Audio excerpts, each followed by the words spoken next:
And welcome back. I told you before, I'm bouncing back and forth because a lot of interest and some might be a little bit benign, or boring. And so I'm trying to mix them up here. And this is when I was a new officer. I was just off probation. And my assignment was two of us, was to just patrol. There was two streets, two major streets, okay, probably 5 miles long. And the other guy, I drove by myself, and the other guy was by himself. And our job was just to go up and down the main drag, both of us, and write tickets. Because there was a traffic flow problem, there was double parking problems, and anybody driven into a big city, double parkings are a pain. You're trying to drive, all of a sudden there's a guy double parked with and the car's empty, he's inside some store. I'll be here 2 minutes, and meanwhile he's blocking traffic. So they want us to keep the traffic going. Okay, that's just a side note why we were there. So naturally, before you make any kind of a traffic stop, you run the plate. Okay, well in those days, back in the 70s, response back from the radio was slow. There's another story about an old guy that killed his wife. Look it up. Old man murdered his wife. I think it's called Grandpa Kills Grandma. Another story about radios being slow. Okay, we had no side hand radios. They were all in the car. So I see a car going down the street. It's got 4 people in it, and I run the plate because I'm going to stop it. He blew a red light or something.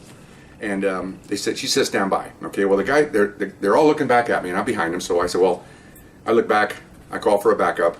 Come by myself, and I hit the lights. Okay, so he immediately turns quickly on another medium-sized street, kind of a quick turn. Okay, now again, I told you an earlier story. When someone makes quick turns and does something quick, you and I get stopped. We just pull over. These guys, they're trying to do something. They're trying to lure me into an alley or something. So I'm watching. I reach over. We had a shotgun rack laying this way.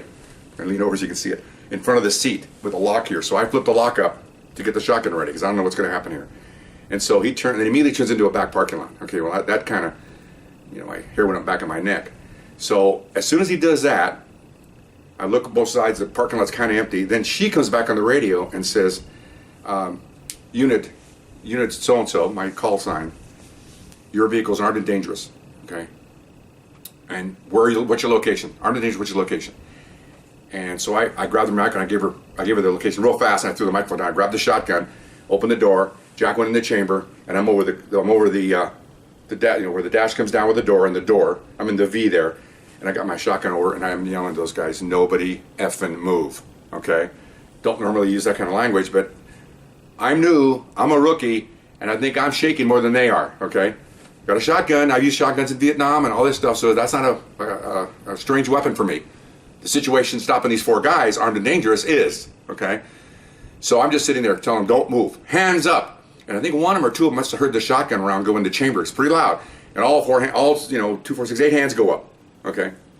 So I'm just waiting. And somebody said, one of them said something, and I just said, shut up. Okay? So I'm waiting. Okay, and I hear the girl broadcasting, and I hear squealing tires, and next thing I know, man, there's like 6 cops here. Here they come, And so supervisor walks up behind me, and he tells me, he said, don't turn around. It's Sergeant so-and-so.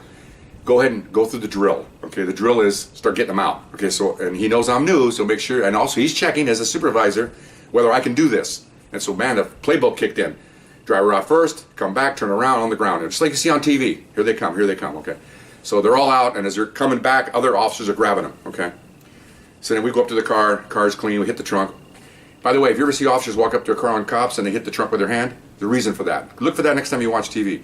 Making sure that trunk is down, not just being held down. We've been ambushed before, and so sometimes you walk up in the old days, back in the 60s and 70s, and these kids are taught nowadays, thank goodness, people hold that trunk down, and then officers walk up, and then either the guy inside says now or something, and the trunk pops up and the guy goes up shooting. So you'll watch cops go up, a sharp officer will walk up and you see him just push that lid down just to see if it's locked. Okay, just a little side note on that. So we all did all that, it's clean.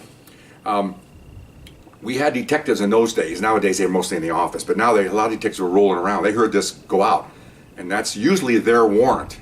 They're detectives. They investigate a crime. If they have a car or a person that has a car, they put it in the system, and then then they're driving on. They hear, that armed and dangerous stop. Well, that's probably one of their warrants. So they're rolling too. So as they're searching everybody, here comes the detective car. They get out and they go, oh, that's so and so. They're already pointing at these suspects.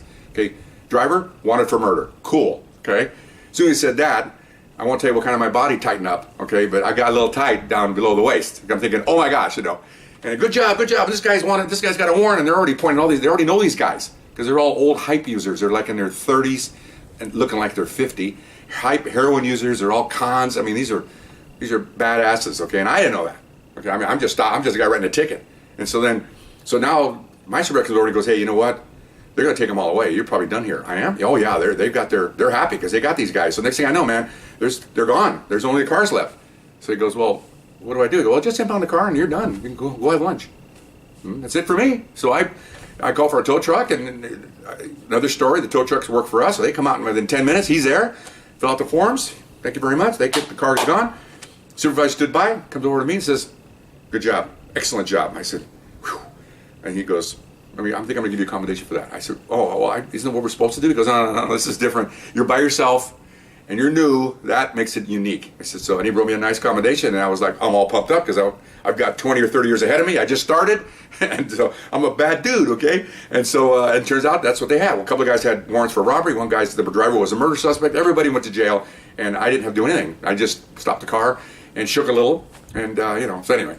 So that's a rookie story, and I still think back on how many years ago it was, and it's still, obviously, it's fresh because it was pretty not traumatic, but very impressionable. I mean, I just never forgot that. And I took it with me and kept it on for the future years, and I'm still alive, never got shot, so thank God, I'm good for that. But anyway, hope you like that story, and we'll see you next time. Bye-bye.